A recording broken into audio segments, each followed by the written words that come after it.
In a stunning admission during a public inquiry on October 16th, Canadian Prime Minister Justin Trudeau admitted that Canada had no hard evidentiary proof to support allegations linking Indian government agents to the killing of Khalistani terrorist Hardeep Singh Nijjar last year.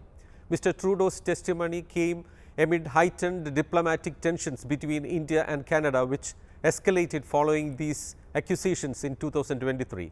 And his admission is seen as a big victory for Indian narrative. Speaking during a public inquiry into alleged foreign interference in Canada's federal electoral processes and democratic institutions, Mr. Trudeau revealed that his claims about India's involvement were based on intelligence rather than conclusive evidence. Mr. Trudeau had alleged that Indian diplomats were engaged in gathering information on Canadians who were against the Modi government.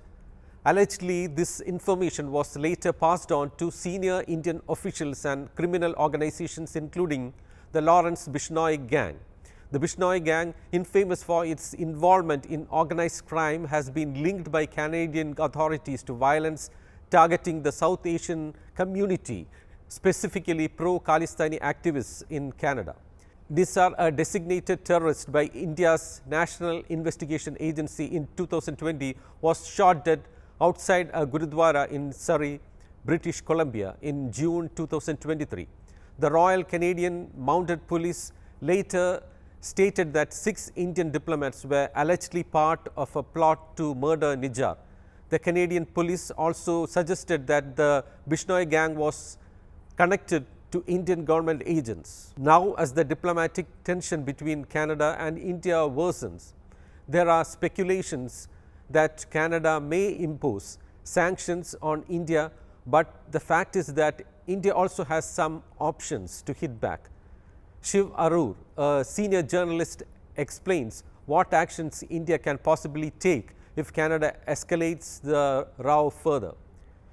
Number one, nearly 250,000 Indian students currently study in Canada. If India were to bar Indian students from studying in Canada, it would have a devastating impact. It could paralyze Canada's education financial system, into which billions in Indian fees actually go.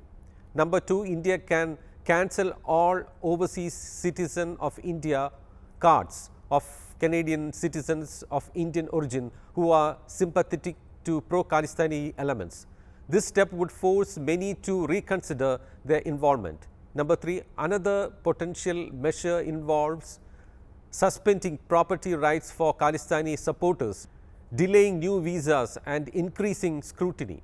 This could pressure supporters of the movement to reconsider their stance. Number four, India may also suspend multiple entry visas for suspected Canadian citizens of Indian descent.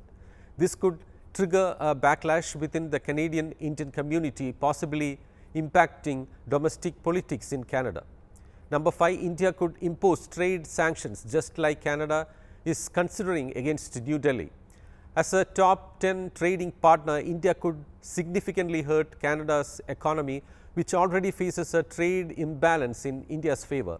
And finally, India can freeze Canadian financial institutions and pension funds with investments in India.